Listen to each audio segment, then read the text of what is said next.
সব সংস্কার করা যাচ্ছে না, সরকার আসুক, 2 বছর পরে হবে, বুঝতে হবে শুভঙ্করের ফাঁকি।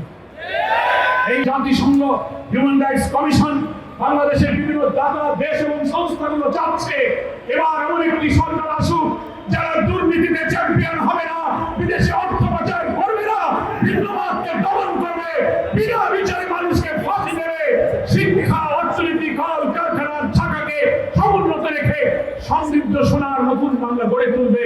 সেই দেশ দেখার জন্য সারা দুনিয়া অপেক্ষা করছে। আজকে এই ঢাকা মহানগরী দক্ষিণের জুলাই অভ্যুত্থানের প্রথম বার্ষিকীর মিছিল পূর্ব সমাবেশ থেকে এটাই হচ্ছে আপনাদের কাছে আমাদের হাম্বল সাবমিশন। আপনারা এটা মেনে নিন, জনগণকে আপনি সাথে পাবেন। তা না হলে যে বিশৃঙ্খলার পথ উন্মুক্ত হবে এটা আপনি ঠেকাতে পারবেন না। স্বাধীনতার 53-54 বছর পর অর্ধ শতাব্দী পার হয়ে গেল, আর কত চত্বরে একটা জাতি আমাদের পরে স্বাধীন হওয়া বহু দেশ, মালয়েশিয়া সিঙ্গাপুরের মতো দেশ যারা আমাদের পরে স্বাধীন হয়ে অর্থনীতি কৃষি শিক্ষা শিল্প বাণিজ্যে পৃথিবীর উন্নত দেশে পরিণত হয়েছে। আমরা শুধু ইতিহাস আর অপ্রয়োজনীয় বিতর্ক সৃষ্টি করে ক্ষমতার লোভে রক্ত ছড়িয়ে দেশকে আমরা অন্ধকারের গভীরে আমরা ঠেলে দিচ্ছি। সামনে আপনি মাথা নত করেন, এটা আমরা দেখছি। বাংলাদেশ জামাত ইসলামী আপনার পাশে থাকবে, এদেশের জনগণ আপনার পাশে থাকবে।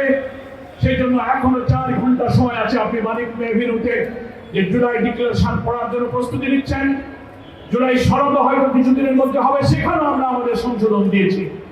কিভাবে আগামী নির্বাচনের আগে এই সংস্কার বাস্তবায়ন করা সম্ভব, ইতিহাস তুলে ধরে সংবিধান তুলে ধরে ঐক্যবদ্ধ কমিশনে আমাদের নেতৃত্ব সেগুলো প্রমাণ দিয়েছেন।